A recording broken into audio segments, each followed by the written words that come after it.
मौसम का मिजाज चाय और पकौड़े खाने वाला बन चुका है। तो मैंने सोचा क्यों ना अपने दोस्तों के साथ एक लॉन्ग ड्राइव पर जाया जाए और इस मौसम का लुत्फ उठाया जाए। और मेरे पास है पंच ईवी।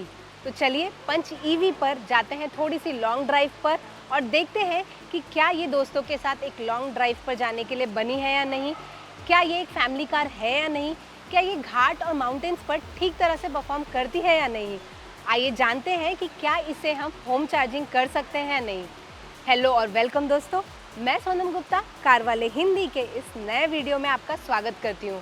और मुझे पूरा यकीन है कि आपको ये वीडियो हमारा ज़रूर पसंद आएगा, इसलिए आगे जाने से पहले हमारे इस चैनल को सब्सक्राइब कर लीजिए और अगर आपको ये वीडियो पसंद आए तो इसे लाइक और शेयर करना भूलिएगा नहीं।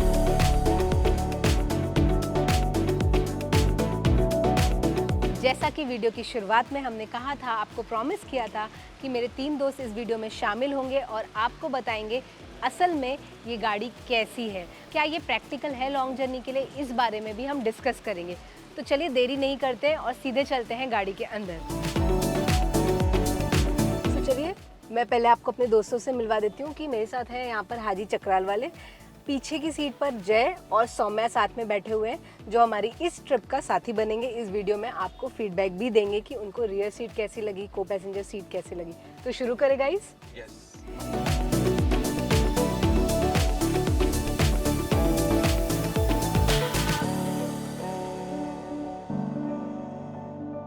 इस गाड़ी के बारे में थोड़ी सी इन्फॉर्मेशन शुरू में ही आपको दे देती हूँ कि आपको 3 वेरिएंट्स में मिल जाएगी, जिसमें स्मार्ट, एडवेंचर और एम्पावर्ड शामिल है। जिसमें आपको एस, एम्पावर्ड एस और जो एडवेंचर है वो एस और प्लस रेंज में भी मिलता है। एस यानी होता है सनरूफ। जी हाँ, आपको टाटा पंच ईवी में सनरूफ भी मिलता है। छोटा है लेकिन ब्यूटीफुल है, बारिश के लिए अच्छा लग रहा है देखने में। साथ ही अगर इसके पावर आउटपुट की बात करूं तो ये 80 bhp का तकरीबन पावर प्रोड्यूस करती है और 114 Nm का टॉर्क प्रोड्यूस करती है। इसमें आपको 3 ड्राइविंग मोड्स मिल जाते हैं, जिसमें आपका नॉर्मल, इको और स्पोर्ट मोड शामिल है, जो यहाँ से आप पैनल से सिलेक्ट कर सकते हैं। अब हम पिछले आधे 1 घंटे से जर्नी पर हैं। हाजी, आप कुछ बताना चाहेंगे कि आपको कैसी लग रही है कार, को पैसेंजर सीट कैसी लगी आपको? ऑनेस्टली बहुत ज़्यादा साइलेंट है, सबसे पहले तो ये बोलना चाहूँगा। और स्पेस वाइज मुझे पर्सनली कोई प्रॉब्लम नहीं हो रही है। लेग रूम काफ़ी अच्छा है, थाई सपोर्ट भी अच्छा है ये वाली सीट में। लेदरेट सीट है एंड वेंटिलेटेड है, सो मुझे अच्छा लग रहा है बैठकर। सो सीट्स काफ़ी कंफर्टेबल है एंड मुझे अपना फ़ोन चार्ज करने के लिए स्पेस है, क्योंकि मेरा जो फ़ोन है वो अभी लो बैटरी पे चल रहा है, तो मैंने अपना वायरलेस चार्जर पे लगा दिया। बाकी मुझे कोई कंप्लेंट्स नहीं है सच यहाँ बैठ कर एटलीस्ट। पीछे पता नहीं कैसे है सिचुएशन। तो मुझे लगता है हाजी सबसे अच्छी बात ये है कि इसमें आपको वेंटिलेटेड सीट्स मिल जाती है। ठीक है, मानसून में हमें इतनी ज़रूरत महसूस नहीं हो रही है इसकी, लेकिन ये गर्मियों में एक बहुत अच्छा काम का फीचर साबित होगा। वायरलेस चार्जर के साथ आपको एक और चीज़ आपको बता दें कि इसमें आपको 10.2 इंच का इंफोटेनमेंट स्क्रीन मिलता है और उतना ही बड़ा आपको इंस्ट्रूमेंट क्लस्टर भी मिलता है। इंटरेस्टिंग बात यह है कि जो इसका इंस्ट्रूमेंट क्लस्टर है वहाँ पर आप नेविगेशन और बाकी चीज़ें भी फुल स्क्रीन पर देख सकते हैं। एंड आई पर्सनली लाइक्ड यहाँ पे जो सेटअप है इनका, जो पूरा ग्राफिक्स है, जो डिज़ाइन किया गया है वो काफ़ी अच्छा है। आई थिंक जब से टाटा ने मतलब अपनी नई कार्स जो उनकी आ रही है, Acti.ev पर ये बेस्ड है, ये प्लेटफॉर्म पर बेस्ड है, उन सारी कार्स में आपका जो ग्राफिक्स है, जो डिजिटल पार्ट है, जो टेक्नोलॉजी पार्ट है, वो बहुत इम्प्रूव हुआ है, बहुत बेहतर हुआ है पहले से। What do you think about it? Absolutely, क्योंकि ये जो आपने स्क्रीन की बात की और इंस्ट्रूमेंट पैनल की बात की, हमने नेक्सॉन में देखा, नेक्सॉन ईवी में देखा, हैरियर एंड सफारी में भी सेम चीज़ मिल रही है। सो ये बहुत अच्छा है कि आपको फेमिलियर केबिन फील मिलता है। इवन जैसे मैं देख पा रहा हूँ स्टीयरिंग व्हील भी ऑलमोस्ट सिमिलर है। करेक्ट, और फ्लैट बॉटम स्टीयरिंग व्हील मिल रही है, जो कि एक इंटरेस्टिंग, मतलब आपको ड्राइव करने में काफ़ी इजी बना देता है फ्लैट बॉटम स्टीयरिंग व्हील जब होती है। चूँकि ये ईवी है और टाटा की सारी नई जो भी ईवीज अब आने वाली हैं उसमें आपको स्टीयरिंग व्हील पर एक स्क्रीन मिलेगा, जहाँ पर इल्यूमिनेटेड लोगो मिल जाता है टाटा का। यहाँ पे आपके सारे कंट्रोल्स आपको दिए गए हैं, जहाँ पर मैं देख सकती हूँ इसमें क्रूज़ कंट्रोल भी है, जो हमने हाईवे में यूज़ भी किया था अभी।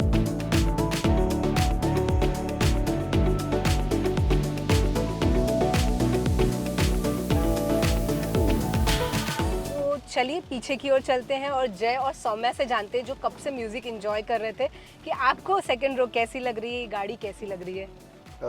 First of all, as Haji said, because EV बहुत ही साइलेंट है, and secondly I really like जो विंडो स्पेस है, ना कि ज़्यादा छोटी है ना कि उसका विंडो लाइन ज़्यादा हाई है, तो बाहर मैं इजीली देख पा रहा हूँ, क्लॉस्ट्रोफोबिक नहीं लग रहा है। और लेकिन कुछ चीज़ें हैं, नॉट कंप्लेंट्स, बट ऑलमोस्ट अब जब ये ट्रिप पे है जो मैं नोटिस कर रहा हूँ कि पीछे का बैक रेस्ट बहुत ज़्यादा अपराइट है और इसको रिक्लाइन भी नहीं कर सकते, ना ही थोड़ा रिलैक्सिंग एंगल पे थोड़ा मुझे ज़्यादा अपराइट लगा है। एंड कुछ फीचर्स थे जैसे कि मुझे फ़ोन अपना चार्ज करना था एंड आई वाज सर्चिंग कि पीछे अगर कोई USB पोर्ट्स हो, चाहे टाइप C हो या टाइप A हो, तो USB पोर्ट्स नहीं है। एंड आर्म रेस्ट यहाँ पर है, that is comfortable for both of us I guess, but यहाँ पे कप होल्डर्स नहीं है। बट ओवरऑल कंफर्टेबल है। आई फील मैं थोड़ा ज़्यादा नीज अप हूँ, एकदम ज़्यादा कंप्लेन कर सकता हूँ वैसा नहीं, बट नीज अप हूँ। आई थिंक बिकॉज EV है या petrol, I am not sure, but that is EV है। और जय इस प्लेटफॉर्म पे बैटरी जो दी गई है, मतलब इस कार में स्पेशली, तो यूजुअली नीचे बैटरी दी जाती है फ्लोर के, बट इसमें आपको ऊपर ही दी गई है। तो वो ग्राउंड क्लियरेंस को 190 mm का इसका ग्राउंड क्लियरेंस है, जो इसके आइस वर्जन की जितना ही है, तो उसको बरकरार रखने की कोशिश की गई है ग्राउंड क्लियरेंस को। सो आई गेस इस वजह से आपको थोड़ा सा नीज अपने अप लग रहे होंगे। तो is it not comfortable to sit? आप इट ऐसा इज़ कह रहे हैं? कंफर्टेबल। आई थिंक अगर थोड़ा जो बैक रेस्ट है थोड़ा रिक्लाइंड होता है, उसका एंगल और थोड़ा रिलैक्सिंग होता, it would have been more comfortable, but it is not bad. या फिर बैक एक हो जाए आपको लॉन्ग जर्नीज़ में, उतना अनकंफर्टेबल नहीं है। ऑल्सो जो हेड रेस्ट है that is adjustable and you have got seat belt यहाँ पे। तीनों पैसेंजर्स, हम यहाँ पे 2 है, लेकिन तीनों पैसेंजर्स के यहाँ पे आपको सीट बेल्ट भी मिल जाते हैं। So safety point of view से भी I think it is full marks for the punch EV। Obviously ये 5 स्टार रेटेड भी है GN कैप में।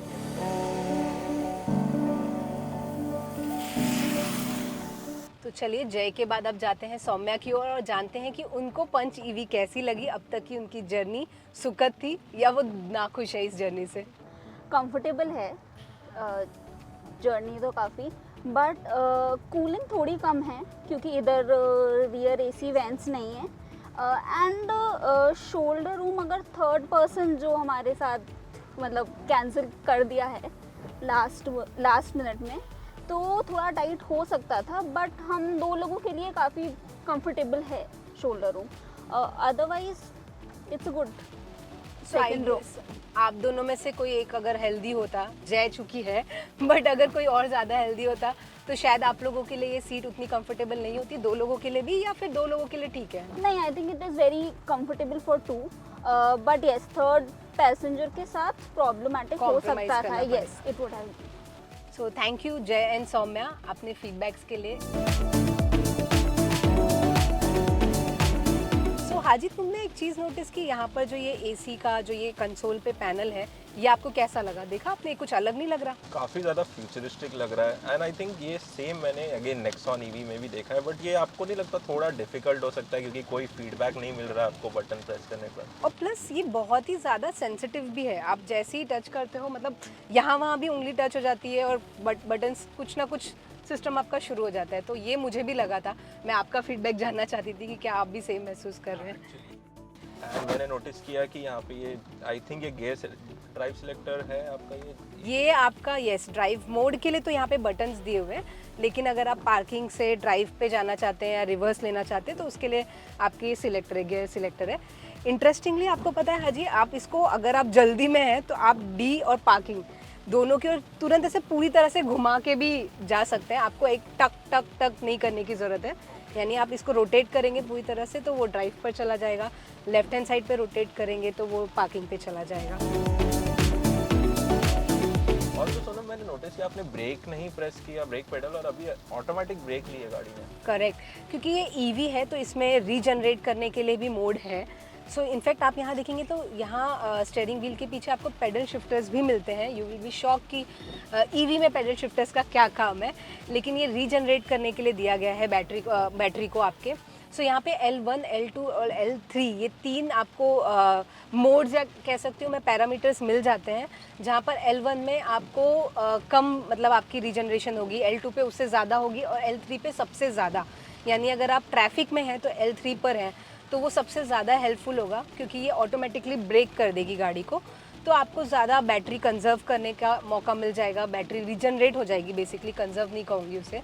So this is something very interesting और बहुत ही यूज़फुल है ये एक EV के लिए।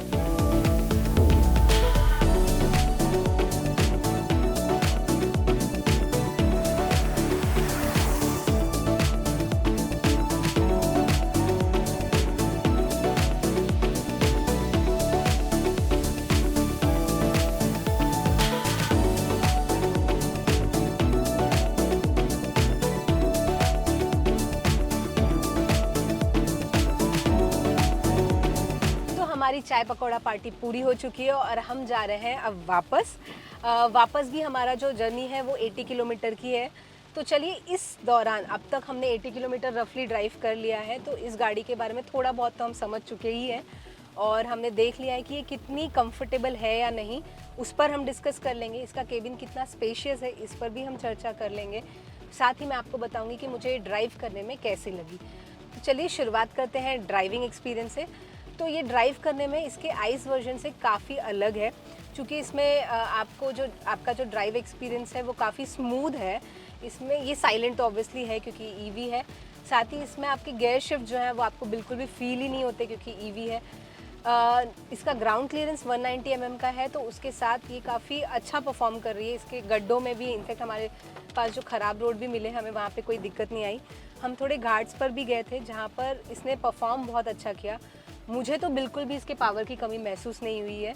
80 bhp है, बट ऐसा बिल्कुल नहीं लगा कि ये घाट पर नहीं चढ़ पाएगी या ज़्यादा आपको एक्सलरेट करने की ज़रूरत पड़ेगी।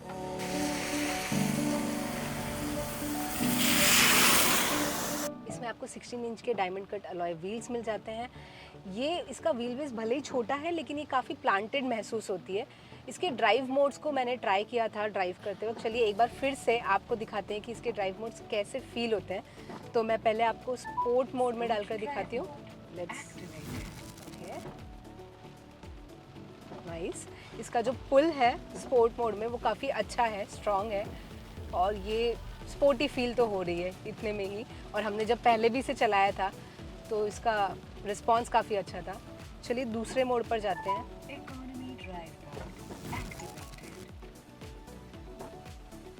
ओके, आई थिंक इसमें बहुत ही नॉर्मल सा फील है, कोई बदलाव तो महसूस नहीं हो रहा है। स्पोर्ट मोड के कंपेयर में काफ़ी डिफरेंट है ये।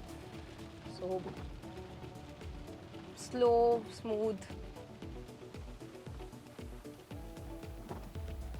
अब जाते हैं हम सिटी मोड पर। तो सिटी एंड इको के लिए आपको एक बटन दिया गया है, स्पोर्ट के लिए आपको अलग से एक बटन मिलता है यहाँ पर। सिटी मोड मुझे इको मोड के कंपेयर में ज़्यादा अजाइल लग रही है। स्पोर्ट्स मोड सबसे ज़्यादा आई कैन से कि वो ज़्यादा जल्दी रिस्पॉन्स कर रही थी, बट अगर आप इको और सिटी में कंपेयर करेंगे तो सिटी मोड आपको ज़्यादा अजाइल लगेगी। तो उसका ब्रेकिंग रिस्पॉन्स बहुत ही अच्छा है क्योंकि इसमें आपको अब चारों पहियों पर डिस्क ब्रेक मिल जाते हैं। सो काफ़ी क्विक हो चुका है इसका ब्रेकिंग रिस्पॉन्स अब।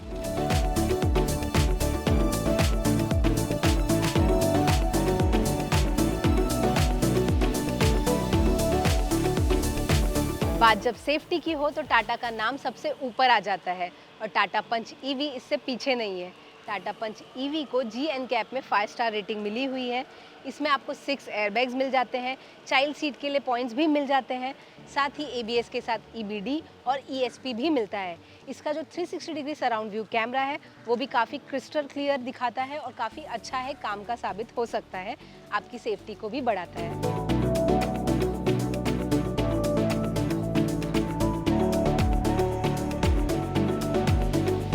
टाटा ने क्लेम किया है कि उनकी ये जो empowered S long range version है वो 421 किलोमीटर का रेंज आपको दे सकती है, लेकिन जब हमने इसे टेस्ट किया अलग अलग पैरामीटर्स पे, अलग अलग कंडीशंस पे, तो इसने हमें 260 किलोमीटर का ही रेंज दिया था, जो कि इसके टोटल रेंज, क्लेम्ड रेंज का 61% ही है। खैर, अगर आप इसे शहर में इस्तेमाल कर रहे हैं तो आपको ज़्यादा दिक्कत नहीं होगी क्योंकि मॉल से लेकर आपको बहुत सारे पब्लिक चार्जिंग पॉइंट्स मिल जाएंगे जहां आप इसे चार्ज कर सकते हैं। हाँ, इसके जो चार्जेस हैं वो वेरी करेंगे कि आप इसे फास्ट चार्जिंग के लिए ले जा रहे हैं या फिर अल्टरनेट करंट की, मतलब आप थोड़े सेकेंड ऑप्शन की ओर लेकर जा रहे हैं, 7 वॉट्स के ऑप्शन की ओर लेकर जा रहे हैं, तो ये उस पर डिपेंड करेगा कि आपके चार्जेस क्या होंगे। इसे चार्ज करने के लिए आप 15 एम्पियर का charger, AC home charger, 7.2 kilowatts का AC फास्ट चार्जर और DC फास्ट चार्जर यूज़ कर सकते हैं, जिससे आपको 56 मिनट से लेकर 13.5 घंटे के बीच का वक्त लगेगा इसे चार्ज करने के लिए।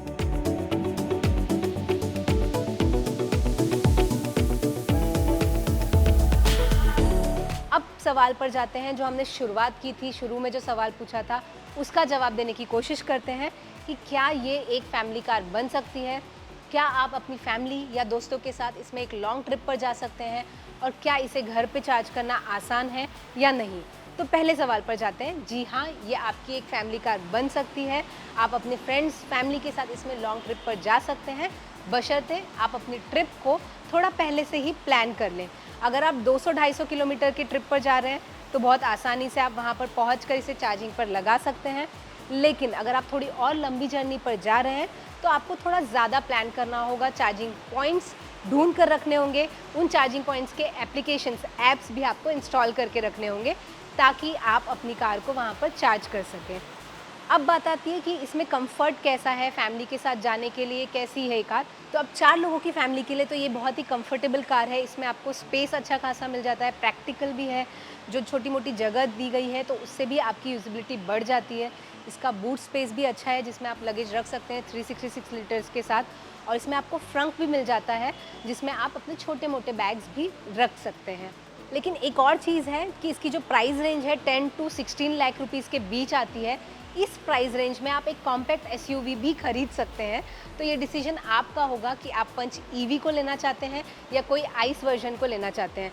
वैसे ये फीचर लोडेड कार है, फ्यूचरिस्टिक इसके लुक्स हैं, तो ये एक अच्छी चॉइस भी आपकी बन सकती है। अगर आपको ये वीडियो पसंद आया हो तो इसे लाइक और शेयर करना भूलेगा नहीं। अगर हमने कोई भी पॉइंट पंच ईवी के बारे में मिस कर दिया है तो प्लीज़ कमेंट में हमें बताइए, हम उसका जवाब देने की ज़रूर कोशिश करेंगे। आप अगला वीडियो किस पर देखना चाहते हैं वो भी हमें कमेंट में लिखकर ज़रूर बताइएगा। शुक्रिया।